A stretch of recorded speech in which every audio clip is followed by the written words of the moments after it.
ஏசப்பா செஞ்ச முதல் அற்புதத்தை உங்களுக்கு சொல்ல போறேன். கானாவூர்ல திருமணம் நடந்துச்சா. அப்ப ஏசப்பாவும் தாயையும் சீடர்களையும் அழைத்திருந்தாங்களாம்.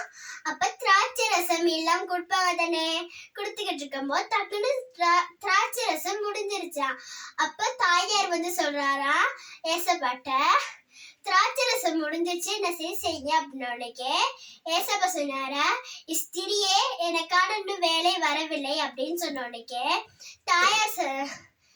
தாயார் சொன்னாங்களாம், சீடர்களே இவர் ஏசு சொல்றதெல்லாம் கேட்டு அவர் சொல்ற வேலையில செய்ய அப்படின்னு சொன்னாராம்.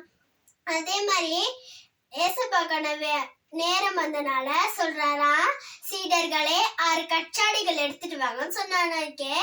எல்லாம் வெட்டு கச்சாடிகள் வாங்கிட்டு வந்தானுக்கே சொன்னாரா. அத தண்ணி நிரப்ப சொல்லி தண்ணி நிரப்பனோனுக்கே எல்லாத்துக்கும் பரிமாற சொன்னாரா. பரிமாறினோனுக்கே எல்லாம் சொன்னாங்கன்னா, முதல்ல கொடுத்ததை விட இப்ப கொடுத்தது ரொம்ப சுவையா இருக்கு அப்படின்னு சொன்னாங்களாம்.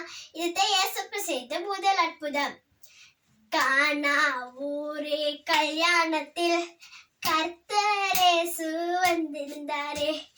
கானாவூரே கல்யாணத்தில் கர்த்தர் இயேசு வந்திருந்தாரே. திராட்சரசம் முடிந்த கல்யாணத்தில் தண்ணீரை ரசமாய் மாற்றினார். இயேசு தண்ணீரை ரசமாய் மாற்றினார். பாய்.